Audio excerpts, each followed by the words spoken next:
Bismillahirrahmanirrahim. Assalamualaikum warahmatullahi wabarakatuh. Izin perkenalkan, nama saya Aldi Surya Laksana dari kelas B2 PGSD 2023 dengan NIM 23060438 IKIP Siliwangi.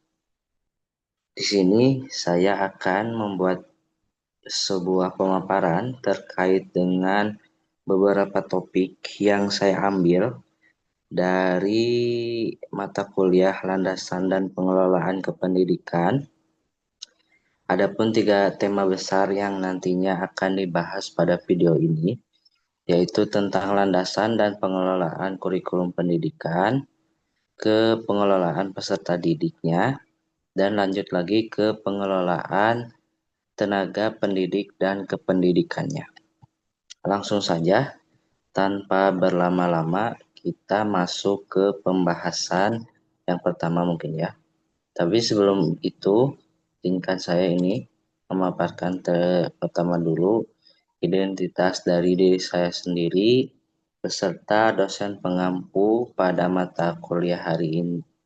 Pada mata kuliah kali ini yaitu Bapak Dedi Zunaidi, MAG. Langsung saja ke pembahasan yang pertama terkait dengan landasan dan pengelolaan kurikulum pendidikan. Nah, berdasarkan studi kasus yang diambil, yaitu sebuah sekolah swasta di Kota Cimahi ingin menerapkan kurikulum yang mengintegrasikan nilai-nilai kearifan lokal tanpa mengurangi standar akademik nasional. Adapun ya perintah atau soal yang dapat diambil atau analisis yang diperlukan pada proyek tersebut yaitu menganalisis landasan filosofis dan praktis yang diperlukan untuk mengelola kurikulum yang menggabungkan kurikulum merdeka dengan mata pelajaran lokal, misalnya budaya Sunda ataupun membatik. Di sini saya akan menganalisis pula rancangan program pengembangan kurikulumnya, termasuk kepada metode evaluasi untuk memastikan integrasi ini berjalan dengan efektif dan tidak membebani siswa yang lain. Berdasarkan hasil analisis yang saya temukan yaitu yang pertama, dari segi landasan filosofisnya itu sendiri, yaitu untuk mengelola kurikulum yang terintegrasi kurikulum merdeka dengan mata pelajaran lokal, diperlukan landasan filosofis dan praktis yang kuat. Dari segi landasan filosofisnya itu yaitu progresivisme, yaitu filosofi ini menekankan pentingnya pendidikan yang berpusat pada siswa dan relevan dengan kehidupan yang nyata di kehidupan sehari-hari dan mendorongnya langsung ke dalam kearifan lokal seperti kebudayaan Sunda ataupun membatik supaya terjun secara langsung. Yang kedua dari segi rekonstruksionisme sosialnya. Jadi filosofi ini memandang bahwa pendidikan itu sebagai alat untuk merekonstruksi masyarakat. Dalam konteks ini berarti kearifan lokal itu sendiri tidak hanya diajarkan sebagai pengetahuan semata, tapi juga nilai-nilai yang diperlukan juga sebagai membentuk karakter siswa tersebut. Selanjutnya dari esensialismenya, meskipun kurikulum merdeka itu cenderung progresif, tapi esensialismenya itu tetap penting untuk memastikan bahwa standar akademik nasional itu terpenuhi. Landasan ini memastikan bahwa mata pelajaran inti nasional tetap harus menjadi fondasi yang kuat, sementara kearifan lokal memperkaya dan memberikan konteks yang relevan. Lanjut lagi ke landasan praktisnya. Analisisnya itu dibutuhkan komunikasi, penting untuk memahami bahwa kebutuhan dan harapan masyarakat Cimahi terkait pendidikan lokal itu sangat kuat dengan melibatkan orang tua, tokoh masyarakat, dan praktis budaya. Dari kolaborasi dengan pakar lokal, menggandeng seniman, budayawan, pengrajin batik, ataupun ahli bahasa yang benar-benar melokal ya. Dari pengembangan sumber dayanya sendiri, SDM-nya, guru perlu diberikan pelatihan agar pendampingan yang memadai mengintegrasikan kearifan lokal ke dalam pembelajaran yang relevan pada muatan budaya lokalnya itu sendiri. Lanjut lagi, analisis selanjutnya yaitu terkait dengan rancangan program pengembangan kurikulumnya. Ada 4 tahap yang bisa dilakukan, yaitu tahap perencanaan, pembentukan tim pengembangan kurikulum terintegrasi, seperti anggotanya mulai dari kepala sekolah sampai ke runtutan paling bawah dari struktur sekolah itu sendiri. Tugasnya merumuskan visi, misi, dan tujuan integrasinya. Selanjutnya dari identifikasi kompetensi dan konten lokalnya. Dari segi budaya Sunda, sejarah singkat, bahasa Sunda dasar, misalnya kosakata, percakapan sederhana, seni pertunjukan, musik tari, dan permainan tradisional sangat penting sebagai pengaplikasian pada muatan lokal tersebut.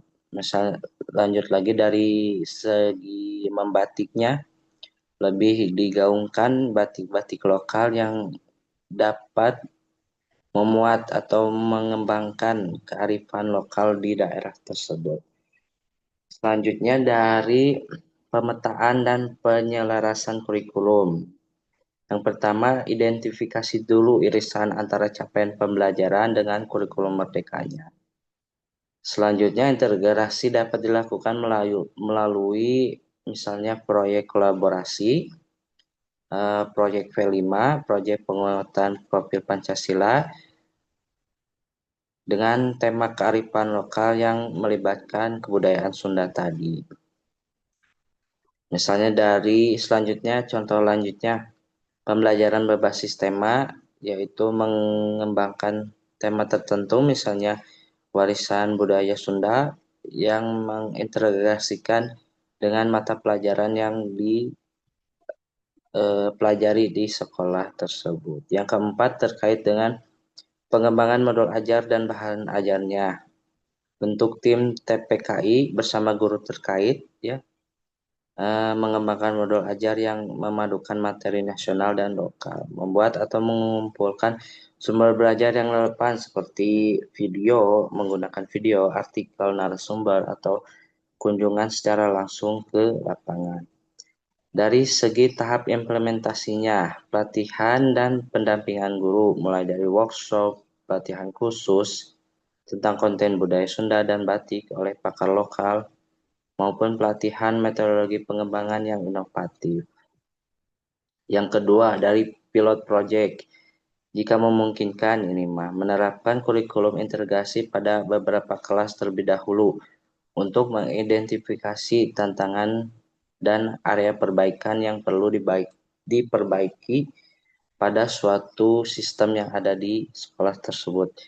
Dari yang ketiga, pelaksanaan pembelajarannya menggunakan pendekatan pembelajaran yang aktif berpusat pada siswa, dari segi mendorong kolaborasinya juga dan interaksi antar siswa yang saling erat hubungannya antara satu dengan yang lain. Selanjutnya, tahap yang ketiga yaitu dari segi tahap evaluasinya. Yang pertama, evaluasi proses formatif, misalnya observasi kelas secara langsung, jurnal guru, catatan-catatan yang guru dapat selama masa proses pembelajaran, terus melalui angket dan wawancara secara siswa secara langsung, ataupun diskusi kelompok yang terfokus pada guru yang bisa dimanfaatkan secara berkala untuk membahas kemajuan, kendala, dan berbagai praktik terbaik antar guru yang lainnya. Selanjutnya, evaluasi hasilnya, penilaian kerja proyek, menilai produk atau kinerja siswa yang mencerminkan bahwa pemahaman dan keterampilan dalam budaya itu sudah benar terlihat. Selanjutnya dari portofolio siswanya, lanjut lagi ke tes tulisnya itu sendiri. Sekarang dari evaluasi dampak jangka panjangnya. Analisis peserta prestasi akademiknya, mulai dari memantau apakah integrasi kurikulum berdampak positif atau netral. Pengembangan karakter, mengamati perubahan perilaku siswa terkait dengan nilai-nilai kearifan lokal, misalnya gotong royong, rasa bangga terhadap budaya sendiri, dan etika berbahasa. Lanjut lagi ke tahap yang keempat, yaitu mekanisme penyesuaian dan peningkatannya. Buat rapat evaluasi berkala, tim TPKI mengadakan rapat evaluasi yang minimal dilaksanakan per semester untuk menganalisis data evaluasi dan membuat rekomendasi perbaikan yang terbaik. Buat umpan balik berkelanjutan, mendorong budaya umpan balik yang terbuka dari siswa ke guru dan ke orang tua supaya terstruktur dalam pelaksanaannya.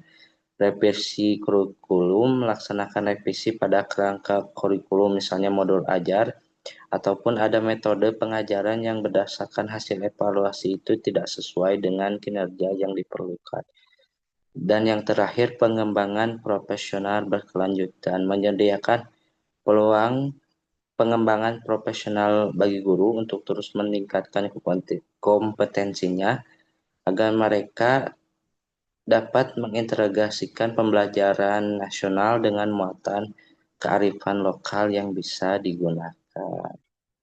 Dengan landasan tersebut, diharapkan program pengembangan kurikulum yang struktur dan dievaluasi secara menyeluruh sekolah swasta di Cimahi itu dapat berhasil mengintegrasikan nilai-nilai dari kearifan lokal tersebut tanpa mengurangi standar akademik nasional, sekaligus memastikan bahwa program ini itu tidak membebani siswa secara memberatkan, seperti itu.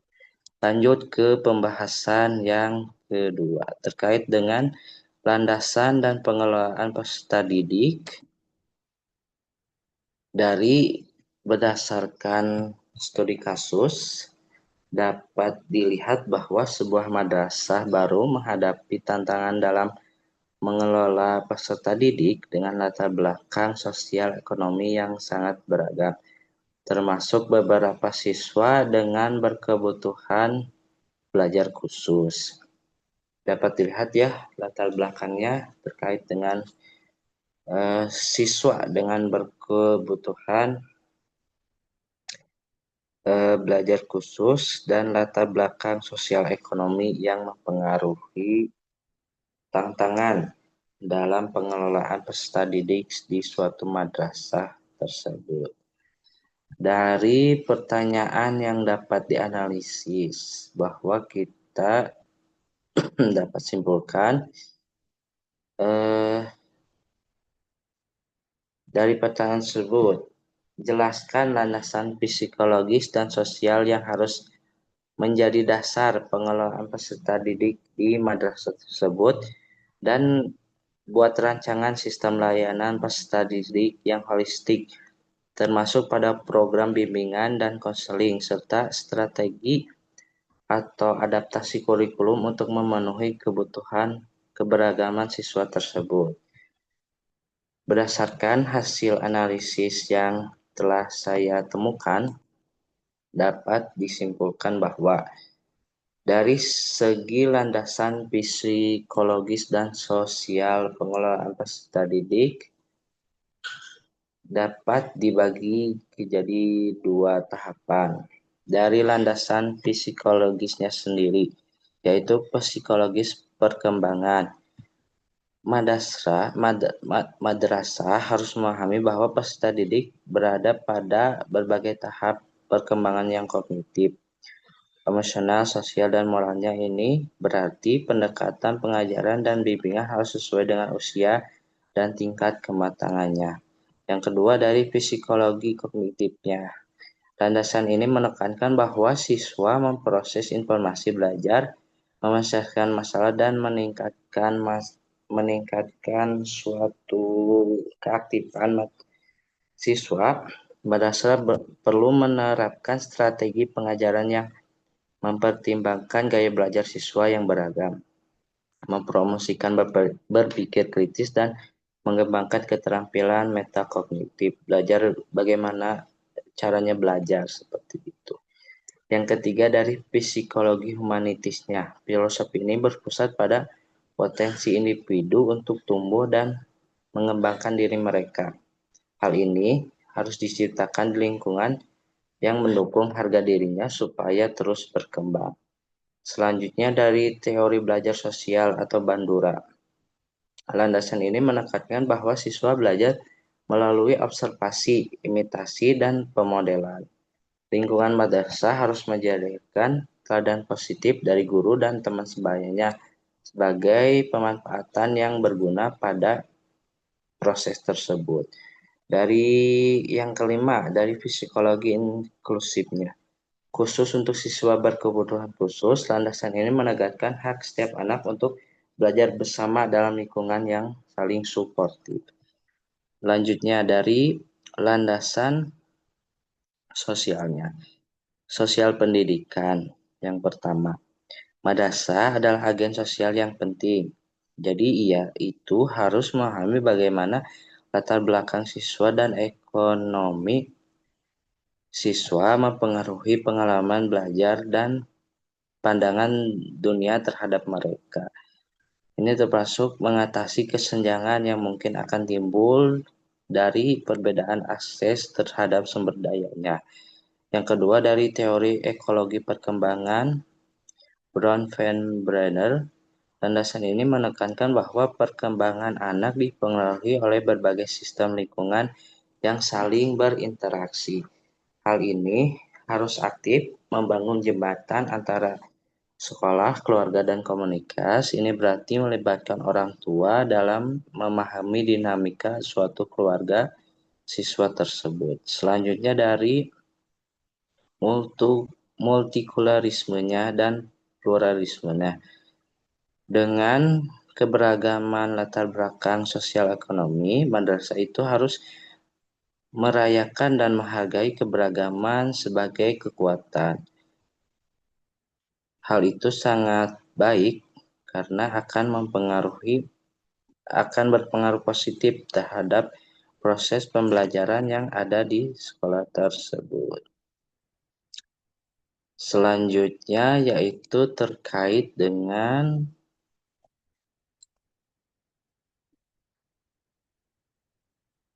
rancangan sistem layanan peserta didik yang holistik yang dapat diterapkan pada sekolah tersebut. Kita dapat bagi menjadi 4 tahapan mungkin ya. Terdapat 4 tahapan. Tahapan yang pertama terkait dengan program pembimbingan dan konseling atau bisa disebut dengan BK yang komprehensif atau berkelanjutan.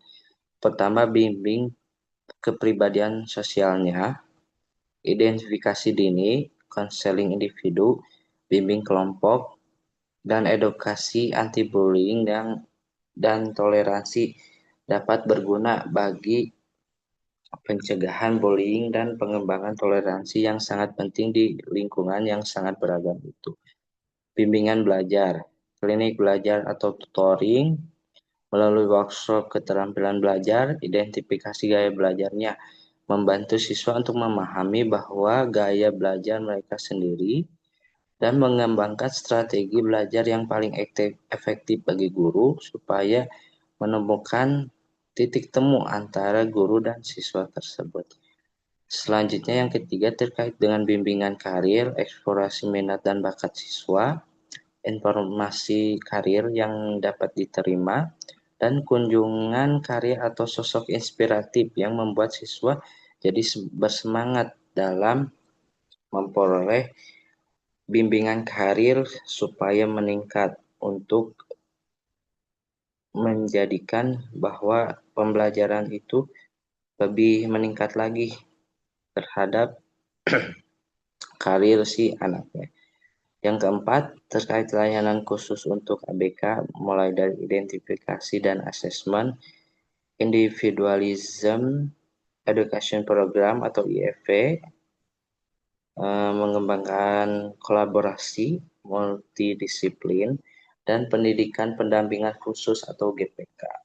Jika memungkinkan, menyediakan GPK yang mendampingi ABK di kelas yang reguler atau guru khusus dalam pendampingan. Selanjutnya dari strategi adaptasi kurikulum dan pembelajarannya.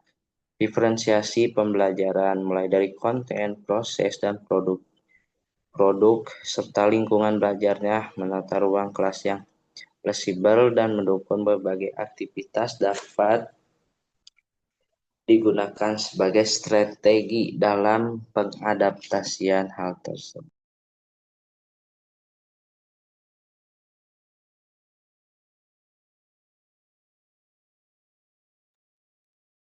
Selanjutnya, dari Universal Design of Learning atau UDL, menerapkan bagaimana informasi disajikan, bagaimana siswa menunjukkan apa yang mereka tahu, dan bagaimana siswa termotivasi untuk terlibat secara langsung menciptakan pembelajaran yang relevan, bermakna, dan menarik bagi semua siswa.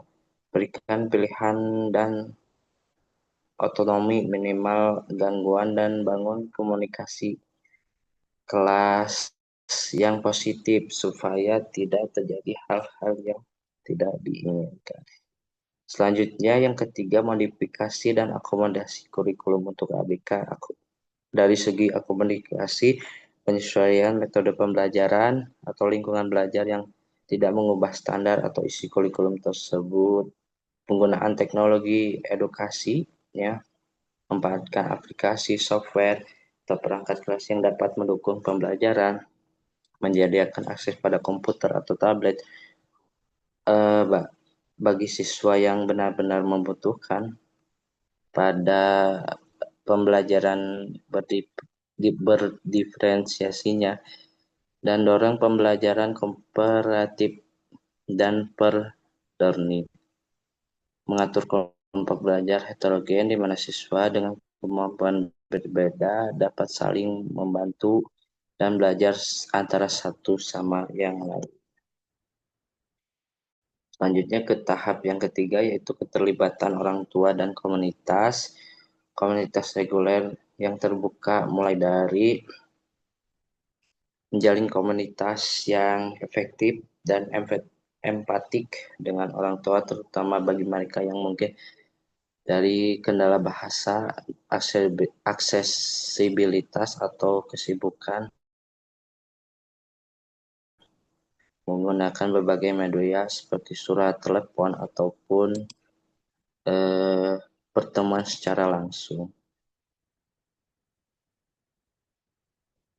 Sebentar.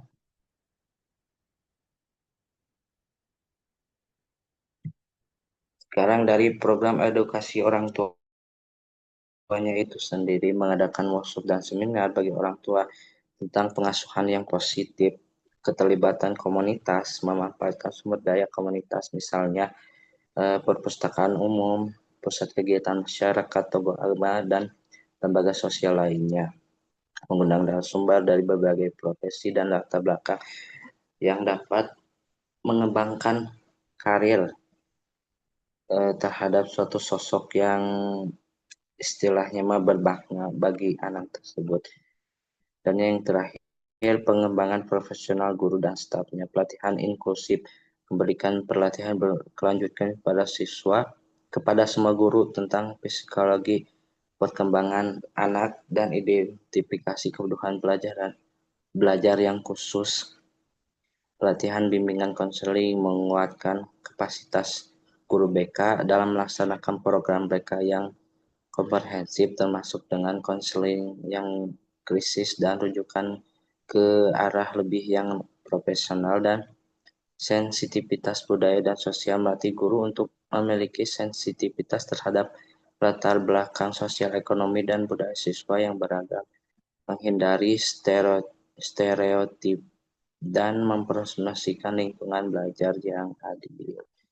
Mungkin itu terkait dengan pembahasan yang kedua. Kita lanjut lagi ke pembahasan dari yang ketiga terkait dengan landasan dan pengelolaan tenaga pendidik dan kependidikan.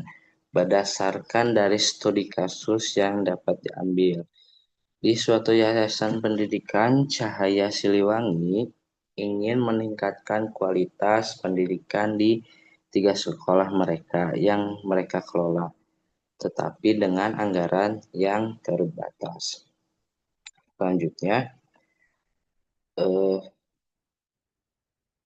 suatu pertanyaan yang dapat diambil berdasarkan studi kasus tersebut yaitu terkait dengan berdasarkan landasan manajemen sumber daya manusia yang ada pada suatu yayasan pendidikan tersebut, buatlah strategi tenaga pendidikan dan kependidikan yang paling efektif. Rancang program pengembangan profesionalnya yang berkelanjutan misalnya dari pelatihan mikro nantinya micro learning ataupun dari sistem insentif non finansial yang dapat meningkatkan motivasi dan kinerja guru serta staf kependidikan. Berdasarkan hasil studi kasus tersebut dan analisis dari soal tersebut dapat diambil pernyataan bahwa yang pertama, landasan manajemen sumber daya manusia untuk tenaga pendidik dan kependidikannya yaitu meningkatkan kualitas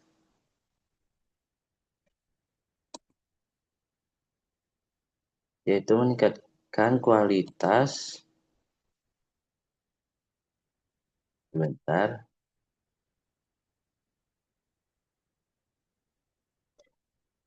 yaitu meningkatkan kualitas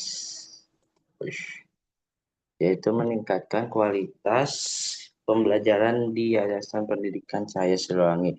Dengan anggaran yang terbatas, kita perlu berlandaskan pada prinsip-prinsip manajemen yang sumber daya ataupun manusia SDM-nya yang adaptif dan strategis. Fokus utamanya adalah memaksimalkan potensi internal dan memanfaatkan sumber daya secara efisien melalui pendekatan human capital. Ini memandang guru dan staf sebagai aset yang berharga. Investasi akan menghasilkan pengembalian jangka panjang bagi yayasan. Selanjutnya yang kedua, manajemen kinerjanya menerapkan sistem yang jelas untuk menetapkan tujuan, memantau kinerja, dan memberikan umpan balik. Yang ketiga, pengembangan dan pelatihannya mengakui bahwa pembelajaran adalah suatu proses yang berkelanjutan. Hal tersebut menuntut kreativitas dalam merancang program pengembangan profesional yang lebih efektif. Yang keempat, dari motivasi dan keterkaitan karyawan. Memahami bahwa motivasi tidak selalu berasal dari uang saja, tetapi insentif non-finansial, misalnya dari pengakuan, kesempatan berkembang, dan lingkungan kerja itu sendiri. Selanjutnya, strategi pengelolaan tenaga pendidik dan kependidikan yang efektifnya. Rekrutmen dari seleksi yang efisien, misalnya optimalisasi jaringan, penekanan pada potensi, dan wawancara berbasis kompetensi. Yang kedua, dari orientasi dan adaptasi staf baru, misalnya dari program mentor, pasangkan guru atau staf baru dengan guru atau staf yang lebih senior, yang berpengalaman untuk memberikan bimbingan pada dukungan serta fasilitas adaptasi budaya kerja di madrasah tersebut. Selanjutnya, dari penilaian kinerja yang berorientasi pada pengembangan, fokus pada umpan balik konstruktif, penilaian 360 derajat sederhana, dan smart goals. Selanjutnya dari program pengembangan profesional berkelanjutan. Sebentar, yaitu micro teaching intensif, cara berkelanjutan, komunitas belajar profesional learning communities, pelatihan antar sekolah, internal yayasan, terus dilatih dalam suatu pengembangan, program magang mikro, staf atau satuan sekolah magang untuk meningkatkan lebih lagi kepada suatu perkembangan profesinya. Yang keempat, monitoring dan coaching lintas tingkat serta akses dan sumber daya yang memadai. Selanjutnya dari segi sistem insentif non finansialnya. Hal ini sangat efektif dalam lingkungan anggaran terbatas karena menyentuh motivasi intrinsik individu tersebut. Yang pertama, melalui pengakuan dan penghargaan secara formal, kesempatan pengembangan profesional dan kepemimpinan kepada suatu guru atau tenaga kerja yang ada di lingkungan tersebut supaya memotivasi bahwa mereka itu bisa dalam melakukan suatu tanggung jawab yang lebih besar, yaitu dan selanjutnya yang ketiga, lingkungan kerja yang positif dan sportif, fleksibilitas jika memungkinkan, dukungan mental dan juga emosionalnya, kegiatan sosial, mengadakan acara bersama misalnya piknik atau gathering sederhana, ataupun juga arisan yang dapat mempererat ikatan pada tiap pemangku yang ada di suatu lingkungan sekolah. Umpan balik dan apresiasi personal, misalnya ucapan terima kasih secara langsung, buat catatan kecil melalui catatan singkat yang berisi apresiasi lebih spesifik atau atas usaha atau pencapaiannya, dukung dengan ide yang lebih baru, berikan dukungan dan ruang bagi guru dan staf untuk mencoba ide-ide mereka yang lebih baru. Peningkatan fasilitas dan sarana prasarana yang bertahap meskipun anggaran yang terbatas, alokasi kecil, dana untuk perbaikan bertahap fasilitas yang paling dibutuhkan oleh guru dan staf, misalnya ruang guru yang nyaman, peralatan pengajar yang memadai, akses internet yang lebih baik. Ini menunjukkan perhatian yang sangat besar diberikan yayasan terhadap kenyamanan kinerja mereka. Dengan mengintegrasikan hal tersebut, landasan manajemen SDM, program pengembangan profesional yang efisien dan sistem insentif non finansial yang cerdas, Yayasan Pendidikan Cahaya Siliwangi secara langsung mungkin dapat secara signifikan meningkatkan kualitas guru dan staf kependidikan mereka, bahkan dengan kendala yang ada terkait dengan anggaran yang mereka miliki saat itu. Mungkin sekian saja pemaparan yang dapat saya sampaikan. Mohon maaf jika dalam penyampaiannya masih terbata-bata dan banyak kekurangan. Terima kasih. Sekali lagi, wassalamualaikum warahmatullahi wabarakatuh.